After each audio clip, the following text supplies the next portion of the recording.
cultural zeitgeist, and you have commentators in the mainstream media saying, don't teach your kids to code. You know, disregard anything you may have been told in the past few years. Yeah, coding is no longer a worthwhile thing to learn. Or am I wrong? Is it time to give up thinking? What do you think, Eamon? So again, you're not totally wrong, or at least I don't think you're totally wrong. You could be totally wrong, right? Probably are totally wrong. But you're like about here, and I sort of need you to be about here. Okay, so I think every generation, okay, and we're both like a little bit older, we've both been here a while, but every generation can claim authenticity, okay? In my day, something, blah, blah, blah. In reality, a lot of times it's just evolution. It's just, you know, we're no longer using leeches. We've got incredibly complex surgeries. Google Maps, for example, and you know, whenever I was younger, I don't know how I survived without this. I've got really poor eyesight, can't see street signs. So when they say, oh, it's just down there, and then take a left at blah, blah, blah street, like I'm sort of trying to climb up the wall to see what the bloody sign is. Now this thing I can plan ahead, I can view, this is progress, right? This is a good thing. And again, I've seen this like my entire career. I've been in this industry like over 20 years. Again, a lot of like C and C++, and you know, I've had these arguments like the whole time. So you know, you'll see people who are maybe from a few years ago, and they'll sort of see people like plugging together AWS services, and it's very much, you know, you're plugging AWS services, unless you're writing it all from scratch in Java. I mean, are you really thinking? And then you have like, you know, go a few years before that, and again, I'm coming from like a lot of sort of C++ background, and it's like, oh, you're using a managed language. You're not like thinking about pointers and managing how to do like, you know, avoid stack overflows and things like that. You're not dealing with the metal. I mean, are you really thinking? And then you go back even further, and it's like, wow, you're using a compiler to like convert this like higher level language into assembly. You're not writing the assembly yourself. That's the only way to get it to be efficient, is to write your own assembly. Are you really thinking? And you can just keep on going back. Like, are you not building your own circuits? You're using this off-the-shelf hardware. Blah blah blah blah blah. So it continues. You know, you're summarizing content with Gen AI. Are you really thinking? Gen AI is helping you to write your code. Are you really thinking? The questions I think like we should be concentrating on are you solving a problem? Okay. Are you adding some value? Are you helping your customers? And if this is a tool which allows you to do that, then utilize it. So, you know, the services, the frameworks, the tools, the hardware advances, like all of this is allowing us to achieve more for our customers, okay? Still highly skilled work, maybe different skills, but still highly skilled. Logic, problem solving, thinking, those things are not going away. I'm not too worried, okay? On the point about the books and blog posts, there is tons of redundant stuff out there. I mean, I've read some of your stuff. It needs a hug. I'll give you a hug later. In all seriousness though, like there is a lot of repetition. There is a lot of stuff that if you think about like books where you have like the first chapter, maybe the second chapter, and then a lot of repetition which reinforces the same points. You will see like in certain areas, there's like a couple of like key source materials, and then many books that are written that cite those key source materials. So there's probably ways that we can get faster at that. And once you get up in the skill level and you've seen it like 5 times before, learning the next web framework, you can probably get through that pretty quickly and fast track that pretty quickly. So if you're going to use Gen AI to summarize this stuff, or use services like Blinkist, you know, as long as you can gain the knowledge and actually solve the problem, that's the key thing. You don't have to, I mean, and again, similar sort of era, I mean, my C++ reference book that was this thick, I use that all the time to figure out, okay, how do I use it? How does SNF, printf work again? And I still love the smell of that book, but I'm much happier now getting the IDE to solve those problems for me. Last point, again, if I think, and this sort of came on very last minute, if I think about it, we have these 4 core values in our place of work, and I'm not like pimping gear set, okay? But it is awesome, and it's coming to the booth later. But we do have these 4 core values, and they're not just like stuff on the wall that is like lip service. I see people like reference this in Slack and use this all the time, and the core values are all about thinking. None of them are about like tech or, you know, these kinds of things. It's all about thinking. So thinking about your team and how you can like unblock them, thinking how you can go past, you know, like your comfort zone, because that's where like some value can exist, knowing when not to overthink and actually like concentrate on the delivery, and then thinking about like what is the job to be done, what is the core problem for your customer, how can you solve that. So all of that is about thinking. That's why I'm not too concerned about, you know, the job safety of like our industry. Piffle and balderdash. Anyway, moving on. So our next little subheading, we said that the stack is too full. So what do I mean by this? Well, I invite you to consider with me what it means to be a developer in today's world. So maybe we write some code, maybe we don't. As we talked about previously, that's a little bit in doubt now. But you know, as Eamon said, you know, we go back a ways, and I know this seems quaint and old-fashioned, but there was a time back in prehistory when you went to the developer, you went to the customer even. You got their requirements, and then you went away and implemented them, you know. So this doesn't seem to be a thing that we do anymore. I know really senior experienced developers, far smarter than me, who I have total respect for, and I ask them about their CI/CD pipeline, and they talk for 45 minutes and bring out PowerPoint slides, yeah? So as developers, we seem to be spending a huge amount of time doing that K thing, yeah? So if you look inside the average developer's brain, a huge amount of it is devoted to however the hell you're deploying to AWS or doing your staging or using Kubernetes or all the different stages. You know, whose life is made a living hell by their CI/CD pipeline, by a show of hands? Anybody? Yay, a few hands going up, a few people going, I want to say this, but my manager's sitting beside me. You know? So yeah, this does seem to be a thing, yeah? So the modern developer, yes, there may be some programming involved, but a huge amount of it these days is DevOps, yeah? And also, you don't see as many business analysts around as you used to, okay? So don't get me wrong, I'm a huge fan of DDD. I love DDD to bits. I love meeting with the customer and running the event storming workshop and getting the requirements together and so on. But this used to be other people's jobs, yeah? And then bit by bit it became more and more our jobs. So there was no longer this separate individual who was going out and gathering the requirements and presenting it to us. This incrementally became all our responsibility, yeah? And these days we have amazing tools like DDD to help us, yeah? But still, that's now become part of our job. So maybe we do some coding, yeah? But also, we're doing DevOps, and we're doing what used to be called business analysis. We're going out and we're getting the requirements. And also, you may have noticed that there aren't as many QA people around as there used to be, because that's kind of become our responsibility as well. So remember, whenever Eamon and I started, there was always in a company a large QA department staffed with professional testers and so on. And then bit by bit, that got eroded and handed over to us. So we always should have been, even if we weren't, responsible for the unit testing and the integration testing and so on. But these days, we're also responsible for the non-functional testing, the performance, the usability, all of this stuff, you know? So there's this famous 4 quadrants diagram that sums up all the different kinds of testing. And it seems to me that incrementally, bit by bit, all of these have become our responsibility as well. So we're doing a little bit of programming, we're DevOps people, we're business analysts, we're QA people, we're experts in non-functional testing, and also, yeah, you may have noticed that security is a thing. So as we're encouraging people to do your own derivatives trading and be your own banker and sort out your own mortgage and all this wonderful stuff on your own device through the web as part of a distributed system and so on, well, it shouldn't be a surprise that security attacks are going up and ransomware and so on, and you've heard all the stories. So this has become as much a part of our job as everything else. So I'm getting tired. All the above, yeah? Plus, also becoming experts in looking out for security issues, penetration testing, you know, all of these different things. And also, yeah, customers have suddenly realized that they have a choice, and they have multiple applications that they can use for doing their banking or booking concert tickets or whatever it happens to be. And suddenly, as developers, we have to build attractive products. You know, it's not enough just to have the bare bones functionality.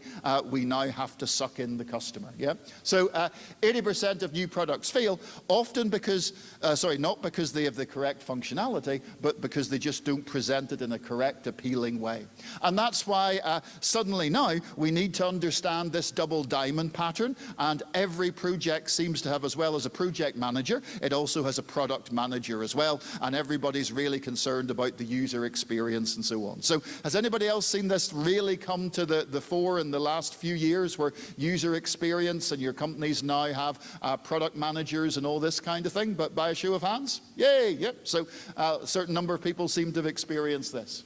So all of the above, yeah, but we're also product people and experts in UI design as well. But you know, I'm sure we'll find the time to do some coding at some point. Or am I wrong? I think you need to get a drink. I think you need to chill just a little bit. Not totally wrong, but again, like, why is the world like this, right? The reason why the world is like this is because the problems we encounter and as we evolve, and we're a very fast-moving industry honing in on like perfection. That's sort of my view of it. So these are like all auto-corrections to what's going on around us. But I think we might be about to make the same point, is that we have to be all these things, almost.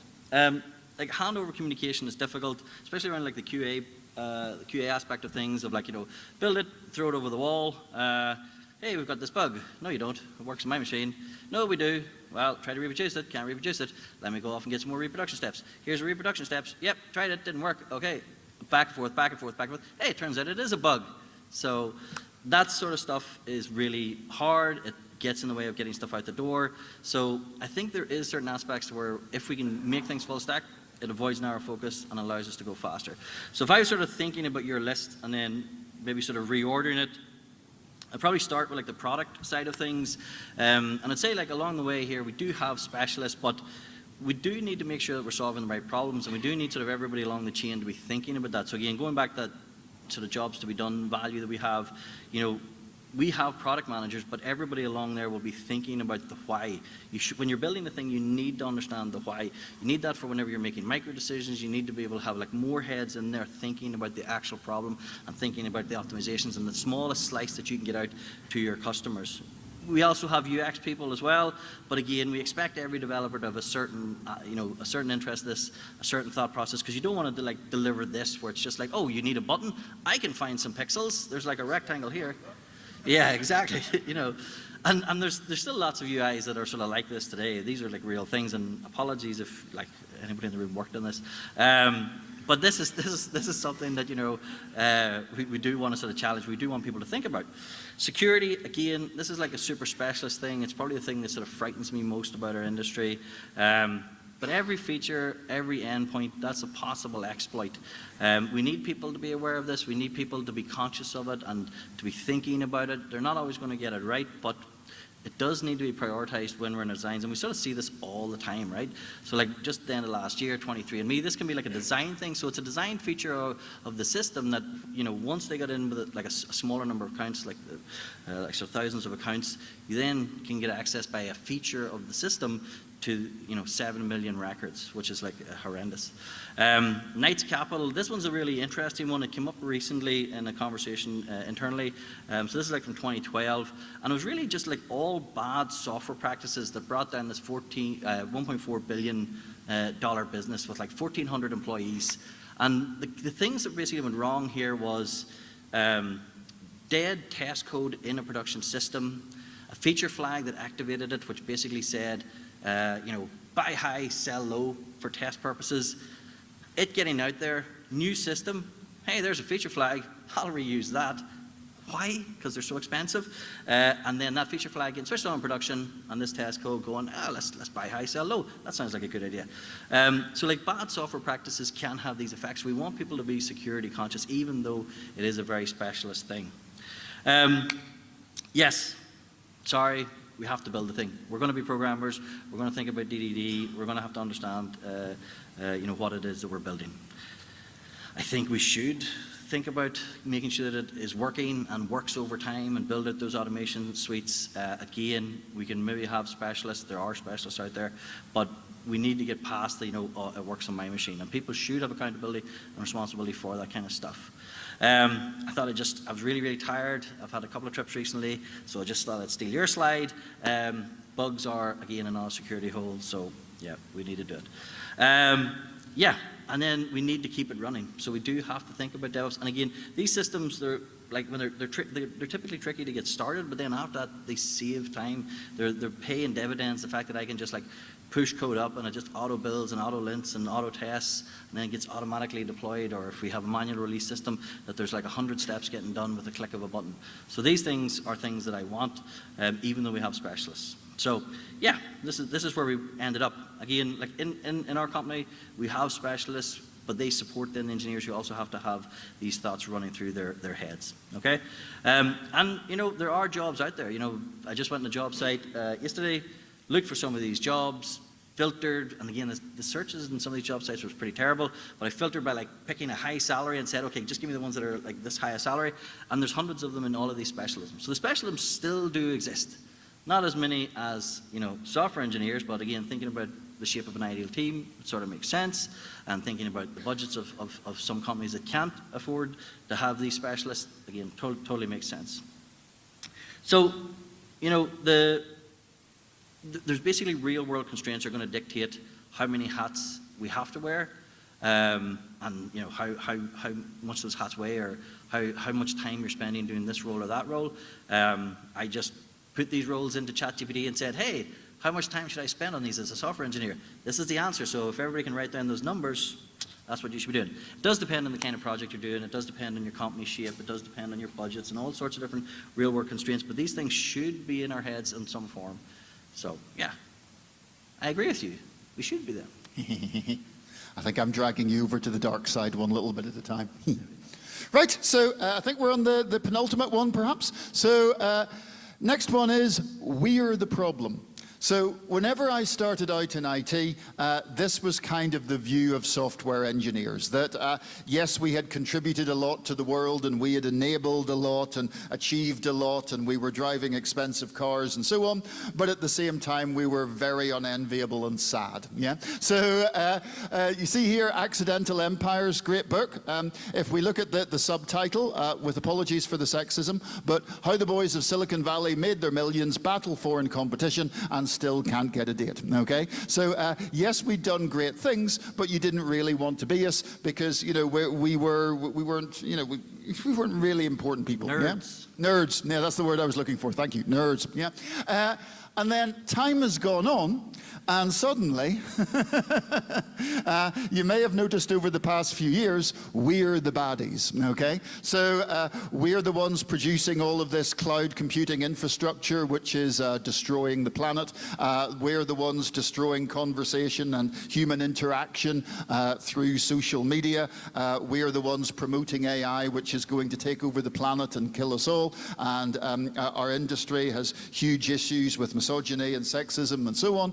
And of course, crypto. Do you remember the adverts? You know, are you curious about crypto? No, I'm running as far away from it as I possibly can, you know. But whenever the mainstream media starts running that, yeah, then we've got a problem. So definitely, I think the perception of software engineers has changed over time, yeah. Another example very much in the media, the post office scandal. And of course, this was a failure of management, a failure of government, you know, and a bunch of other failures as well. But it was also a failure of IT and technology and a failure of software engineering in general. And the Continuous Delivery YouTube channel did a really good episode covering this in depth, which I would recommend. So yeah, you know, are we now the baddies? It certainly becomes so. I mean, whenever you're going out and saying, okay, we need to get 7 trillion to build more chips, to build the AI that may kill us all, okay? So I don't know about you, but that sounds fairly Dr. Evil to me, yeah? So, yeah. Software development isn't really a fulfilling profession anymore. Again, another great article here, work wants to own your soul. So are you toiling away on some site, contributing something to a social media platform, which at the end of the day isn't driving human progress and may in fact be sending us in the other direction? So are we the baddies? What do you think, Eamon? Again, not totally wrong, but don't let them bring you down, everybody. You're awesome. Yeah, come on, who's fulfilled in the job? Woohoo! So, we can pull, like, I mean, the sort of the scandals and the problem stuff you raise, like the post office one, like it's almost inevitable that IT is going to be involved in those, because IT is everywhere. You can't buy a washing machine now without it being connected to the cloud and giving you like notifications, right? So there's going to be loads and loads of cases where you've got sort of someone in the software or tech industry who's doing something bad, you know, like lots of cool fraud to make money, like Theranos or Wirecard. Maybe, again, depending on which way you lie in this thing, maybe immoral things like Ashley Madison, a service specifically designed to allow you to have an affair. Okay, fine. Cambridge Analytica, all of these kinds of things, yes, they're evil. Not, okay, can I say that legally? Okay, I'm no longer a representative of GearSet when I say that. But there's lots of good out there, right? There's loads of non-profit companies like Mozilla there trying to like make the web like more secure and increase education. Wikipedia as well. I use Wikipedia every friggin' day. And only occasionally they hound me with an email that says, hey, give us some more money again. And I usually do because I get a hell of a lot of value from it, probably more than my Apple TV Plus subscription. Lots of education stuff. My kids use Duolingo every single day. Coursera, again, providing courses from these universities, making them easily accessible to everybody. And then, you know, like Ecosia there, who have planted like 200 million trees, which is incredible, right? So there is the bad, but there's also the good. And again, we can look at like other industries too, and we can pull out like bad stories. It's not just us, it's maybe just like a human thing that people are, I would say the minority of people are like extra greedy and don't think about the consequences in terms of trying to make a buck. If I picked an industry, and I just thought of construction because I recently did some work around the house. You have and again, I just sort of like Googled terrible construction scandals, and you've like the Rana Plaza collapse, which in 2013, which killed over 1,000 people. You have the Sampoong department store collapse in Korea, which killed over 500 people. Back home, there is this area in the northwest of Ireland where houses have been built, new builds, made with this concrete that has mica, and it basically erodes. So these people have invested, you know, their savings, got these sort of dream houses, and they're literally crumbling around them, right? So it's not just the IT industry that should feel bad. It's like we all have a certain responsibility, and other industries are doing this. And again, this is the one that I usually cite when I think about this, is the Chinese milk scandal, where they basically added this melamine chemical to infant formula, so it would increase the nitrogen content, so it would pass quality control. And it just gave like 50,000 babies kidney failure and kidney problems and kidney stones and these kinds of things. But, you know, it's not just the IT industry. We could pull stories from any industry and make it seem bad. But, you know, but it is true, we are everywhere. We have got incredible power. There is a lot of wealth in industry. I think everybody should take some sort of social responsibility, some sort of accountability for their own actions. And I think we should definitely do that because of the position of power that we have as sort of IT professionals. So, yeah, with great responsibility comes great power. Or with great power comes great responsibility. Yeah, the other way about it. I will concede the point that other industries are also evil. Yep. So, moving on. Different talk. Yes, different talk, yes. So final one, I believe, and this is just all about anxiety. So, again, kind of returning to my main theme as a senior software person, yeah, you would assume that I would have the faintest clue of what's going on. But if I sit down and try and define what does it mean to be a senior developer, not just a developer, but a senior developer, what makes the senior, yeah? What are the requirements to be an architect these days, yeah? Do you just need to go to every AWS conference underneath the sun, or is there more to it, yeah? What is your role as a manager in an IT project? How do you ensure that you have job security? What at the end of the day actually is skill in IT? You know, what does that mean? And with the Agile Revolution, which I love and has all these wonderful good points, yeah, but we're also supposed to be self-organizing, self-educating, coaching ourselves, resolving our own disagreements, yeah? So in addition to the things discussed, we're our own manager, our own coach, our own therapist, and so on at the same time. And above all of that, yeah, the industry is growing like a weed, and people are being brought in from all over the place and from other degrees and specializations and so on, and it feels like this is an unsustainable bubble, yeah? This is one what I said when we first did this talk 2 years ago. I put in the TARDIS to remind myself that, yeah, we kind of got this right. So since the first time we delivered this talk, there have been a few changes in the industry. So unfortunately, yes, it was the case that we're in a bubble, and there is an adjustment going on at the moment. So I know I have a few really good friends who are making unanticipated career changes, if I can put it that way at the minute. And all of the things that we've been talking about have been hitting them in the face, because they have incredible, amazing skill in platform X, yeah? But is that going to do them any good when company Y only does Z and so on, yeah? So suddenly you become aware of how niche your skill set is and how that's constraining your options. I mean, not to bring you down or anything, it's the start of the conference, but, there you are. Eamon, put a bow in this puppy and rescue me. Yeah. We're hiring, so it's clearly not all bad. No, you're not totally wrong. Again, just breathe, man. Just breathe. It's okay. This is not us. This is not just us, right? So we can throw up and we can sort of see the downturn and we can see sort of the redundancies and stuff, but there are global sort of factors here, right? Inflation being on sort of quite high for the last 18 months and was higher than even was today. This is a map of all the wars currently going on the planet. Super depressing little graphic there. Oil prices crashing, various different real estate crashes over time. I bought my house in 2007 and then spent over a decade in negative equity, so that was good fun. This is not just our industry. And that's not to say that Garth has now sucked me into the dark side and we're like all doomed. It's just that, the future is sort of difficult to predict and it's not all going to be bad, okay?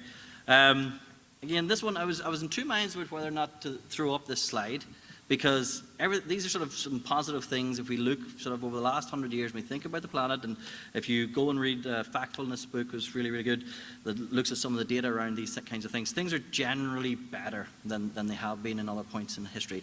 But there has definitely been like a bit of a dip in the last number of years, and there's tons more we can do. And we could, I think you did actually say this over food last night, it's like, but it's just because it was like so bad before. But it's still an improvement, just take the win. Life expectancy is higher, extreme poverty is lower, infant mortality is lower, we're a lot more connected, and again, one of the things around COVID is that we probably are doing more remote work, we probably have more flexibility, we are better connected. There's been massive progress in terms of human rights, trans rights, LGBTQ, increased education and also like female education in some parts of the world that was more restricted before, increased female political participation, renewable energies on the rise. Even though there's tons more to do in all of these areas, there's still like things to be positive there. I was in two minds about doing it because it's like, but it is good, guys. Take the win. And within our industry, I think there's like stuff to be like especially proud of. I mean, I'm pretty proud to be part of this industry. When I talk to friends and relatives who are in other industries, and I sort of hear about the way they work and the way that their companies operate, I do sort of like take a bit of pride in the fact that, well, mostly in our industry things are pretty good, right? So there is definitely a sense of like working as a team, supporting each other, unblocking each other, bringing people on, that kind of thing. There's definitely awareness and openness about mental health, lot more flexibility, concentration on work-life balance, D&I's definitely on the increase. We have pretty good salaries and benefits, pretty good again compared to a lot of industries. And our jobs, I think, are fun. Most of us have probably got into this industry because we were just excited by it and we tinkered at it at home and we did it when we were younger. Not everybody takes that path, but generally speaking, I think it's a pretty fun job. It's a pretty nice industry to be part of. So there's lots to be positive about. So Essa, apparently we're being affected by a worldwide recession, and this is just a small part of a global problem. Eamon, have you ever thought about a future as a Conservative MP? I think you've got some of those talking points down there. So, in conclusion, yes, not wanting to keep anybody from lunch. So, in conclusion, I really feel that we're being pulled apart. You know, I feel that we've built this wooden beach house on really high stilts, on wet sand, with a very high tide coming in, and there's a lightning storm. Okay, so that's my personal view at the moment. So frameworks proliferate, and proliferate far too much. Deep thought now seems to be deprecated. We're not a profession anymore. Developers are now expected to do absolutely everything that could be remotely considered part of IT, and we're not even the good guys, you know. Suddenly we're the baddies, yeah. So it's not surprising that anxiety abounds. So that's how I currently think about things at the moment. Or am I wrong? Again, not totally wrong, but it is somewhat to do with like the lens that you view the world in. Okay, it's somewhat to do with, you know, whether you over-index or focus on the negative parts, which again, a lot of like media and outlets will do this because it sells, or you can like look at the wins and take a step back and actually look at some of the numbers and think about, well, actually things are not so bad. In terms of just generally and the things that maybe sort of trigger these feelings, I think change is hard, it is inevitable. In my professional career, like I've never done stuff that people in my industry did before me. I've never used punch cards like this professionally. I've never written more than 100 lines of code. I've never worked directly with transistors. Sorry? You haven't written more than 100 lines of assembly. What did I say? Oh, sure. Yeah. Well, now that I'm a VP of engineering, that is true. Yeah. Yeah. Well, I'm wearing a jumper, of course. I don't code anymore. I mean, I have worked with electronics, but I've never like built, you know, programming with transistors or anything like that. Never written my own compiler professionally. Have done it for fun. But I don't feel like I've missed out. I don't feel that I've been in an era where I was just, you know, like, you know, that I wasn't adding value. I wasn't making contributions to my industry and bringing value to our customers. Most folks today won't do things that I have had to do in my career. You know, writing sort of sorting algorithms, doing your own abstractions. When I was doing C++, we had different sort of abstractions around some of the POSIX library stuff. A lot of people now aren't working with native languages or C++. Who here is using C++? Any C++ developers? Yeah. So, you know, most people are working with managed languages and things inside virtual machines and different sort of platforms like that, or working in the cloud. You're not going to be dealing with link errors. You're not going to be thinking about endiness. You're not going to be thinking about, you know, byte packing, things like this. And again, that's fine, right? You're going to be doing different things. You're going to be building cloud native apps. You're going to be doing insights with data. You're going to be just wiring services together with YAML. Hopefully not. Hate YAML. Hopefully you can use some code to generate that stuff. CDK for the win. You'll be using low-code platforms. If you're using Salesforce, come and see us. We've got a really good DevOps solution there. You'll be leveraging Gen A, and you'll be focusing on security and UX, because we've realized those things are bloody important, because, you know, people are going to steal my identity and steal my money, and I won't be able to work out how to use this thing, right? So you just need to chill out a little bit. Okay, now you can pick sides. And that's our show. Thank you so much. Cheers.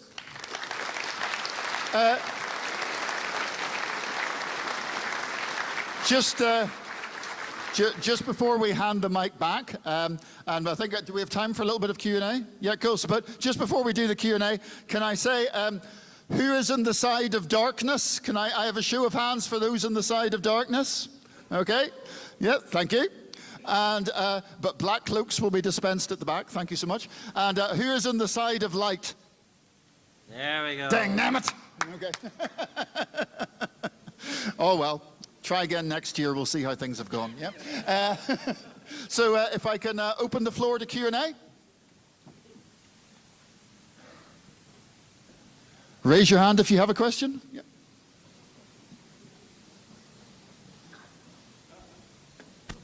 Thank you. So you said we'll focus more on security going forwards. You've also said developers already have to do everything. Security itself, this is one of my hats, right? One of my lighter weight hats. Security itself is a fast-moving arms race, which itself involves knowing an awful lot of everything. I don't think there's room in a developer's head. So how do we square the circle where there's another specialism, which is something we've got to interact with or interconnect with? Yes, and if I answer this one first, so yes, so first of all, welcome to the dark side. I work with a couple of security consultants in Belfast. We have a company there called Vertical Structure who do great work. And yeah, I know the amount of stuff that goes into your profession and the amount of stuff that they need to know. But the problem is that there just aren't enough people like yourself to go around. So we need to find some way of taking the knowledge out of your head and getting it into the developer's head. And maybe that comes through the formalization and, you know, the kind of workshops that you would mentor and the reviews and the diagrams that you would have people do and, you know, painting the OWASP top 10 onto the wall and getting them to think about any time an external system touches what they do and the potential attacks and so on. I think in terms of the kind of systems that we are now developing, I can't think of anything more important. I mean, I was at a presentation in Belfast a couple of months ago where there was a company and they'd come up with this application for a client entirely done in AWS, and they suddenly realized that if they carved off 30% of it, that would be generic, and they could launch that as their own product to make a huge amount of money, which they did. Well, hey, you know. But on the other hand, you're looking at this going, did they think about the security implications of that? You know, of taking a 30% that was once internal to the application and suddenly flipping it so it's now a public-facing application. So it is a circle that we have to square, yeah, and I personally don't know how we manage to get there. So, Evan? Yeah, I mean, again, it is just sort of the evolution of that. It is quite a young specialism, I would say. We're a hell of a lot more connected, so we're getting like lots and lots of new problems. So I think it's just a case of time. It is going to be a case of time, getting the right tooling, getting the right training. As my mother-in-law likes to say, you pay for your education, and I have the feeling we will be paying for our education over the next few years. Yeah. Exactly. So there's lots we could talk about here, and we could, you know, as old men, kvetch in a corner for a long time. But I'm with you on the stage, right? You just need to chill, because you, Garth, are the thing that undermines your own argument. At the beginning of this, you said, I was a software developer for 6 years, and I've done all kinds of different training and all kinds of different things for the last 20 years, and now I do this different thing, right? So you were saying, oh, there's too many things, there's too many frameworks, we have to learn them all. But you've done that. You've moved from the different things, and you're in your 50s, and you're still in work, and you're having a good time, and I'm in my 50s, and I'm still in work, and I'm having a good time, and we have navigated that landscape even as it has changed, as the generation before did navigate that landscape as it changed. You know, I think Jordan wrote The Decline and Fall of the American Program in 1992. And he said American programmers are all going to be out of work because of the cheap overseas labor unless they learn case tools and structured programming and something. And that didn't happen. There are more American programmers than there ever were, right? And when we were starting out, they were going, oh, all the jobs are going to go to India. And they didn't go to India, or they did. But there are still plenty of jobs here, right? You are the whatever it is, the thing in the what's it, which is going to explode it all apart. You are the living counterexample to all the arguments you've made. I take your point because it's so complimentary. On the other hand, quiet you. I want to put one. We should have got rid of Garth years ago. On the other hand, I mean, my counter would be, what about those who want to have lives? You know, because I'm sure everybody in this room has invested a huge amount of time in their own personal education, has given up weekends, has gone to conferences and hackathons and so on. And as our profession grows, I mean, we have to be able to cope with people who come in and whisper it softly, treat it like a day job, you know? So absolutely, you know, the older folks in this room, you know, they're testament to the fact that you can stay the course and stay involved and keep up to date and so on, but we do have to think about the cost of that. And I think we have to find a way of making the ramp up and staying on top of the wave just easier for those people who just want to treat the job like a job. But I think every industry has this, okay? So my brother's an accountant, and he's basically an accountant to pay for his fishing. But he still has to do really late nights sometimes, and you know, a lot of stuff is not as fun as going to a hackathon, or not as fun as going to meet up and like seeing some cool new piece of tech. Yeah, I still think that other industries have to do this. When I was at university, I had a friend who's doing law, and when he'd come home at Christmas and we'd go drinking, he would borrow my library card to my university, and he would go to the library and just like devour books. But he actually enjoyed that. He loved it. He loved reading the law. My idea of hell, but there you go. So I think like every industry has this, and I think we can all choose like how much we want to do it, where our work-life balance is, and yeah, I think ours is fun though. I think there was the gentleman here. Yeah. Thank you. I wanted to expand a little bit on the security question, and the problem is now that like there is an asymmetry. Like if you take it security, there is always offense and defense, and there is a symmetry there, where well technically if you want to do security, you kind of get the same amount of compensation both in offense and defense, but defense is much harder. So like in offense, you just write a Python script which hacks a system. It's very easy to find a flaw. Whereas it's very hard to build a system which is actually secure. And maybe even those people who graduate from regular developers and gain that security knowledge, they suddenly realize, oh, like, I don't have to do all this stuff anymore. I can just like produce exploits and sell them even like on the white market and just make a good living. So they kind of stop being a developers, just become offensive folks. Like how to fix that, do you think? So I think you agree that you're right, that a resource which is static is always going to be more vulnerable than something in motion. It's always going to be harder to defend and attack, especially in IT security. And yeah, I mean, part of the solution to this, I think, is happening at the moment because my kids are doing their A-levels, and there's all these opportunities in security that are coming up. There are all these bursaries that are available and so on. Companies are sponsoring internships and so on. So there seems to be a huge amount of effort in making the path of defense, easier to go down. I think we just have to hope that the kids don't go on that path and then, sway off to the dark side at the last minute. So fingers crossed. And again, yeah, I still think it is like the youth of this problem and the fact that there is like a bit of an arms race. But again, there's industries that are sort of evolving out of this, and there's opportunity there as well. Like we use various different vulnerability scanners, and we have sort of services that sit in front of our services. It is just a case of you can see it as you can work the problem and see it as an opportunity, or you can go and do something else.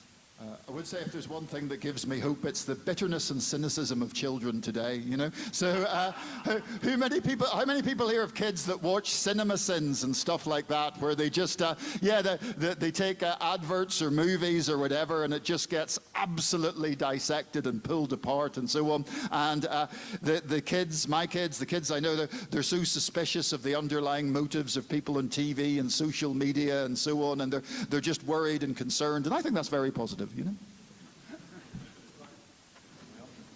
okay, so we're out of time for questions now.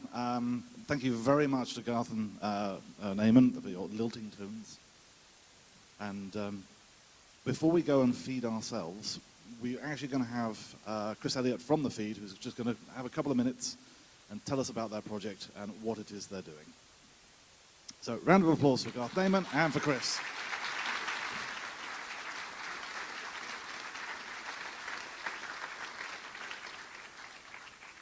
Hi everyone, I know you're going to be hungry, so don't worry, I won't rattle on too long, but there is a connection between food and what we do. So my name's Chris Elliott, I'm marketing manager for The Feed. We're a social enterprise here in Norwich, and I've just walked down the road about 10 minutes from the biggest project that we run in the city to help people. We set it up in July, just over a year and a half ago, and it's about providing food to people in Norwich who can't afford enough food. It's as simple as that. It's something we started doing during COVID on a kind of ad hoc basis. We realised the scale of need in Norwich by people from all walks of life, of all ages, who were finding the economy, the cost of living, was getting beyond whatever their budget was. And the corners they were starting to cut were around food. So we wanted to address that problem. So in about a year and a half since we opened, we've gone from opening the doors to now supporting 5,000 local residents from a small store up the road with affordable groceries. The model is we buy food and we give it away or make it low cost.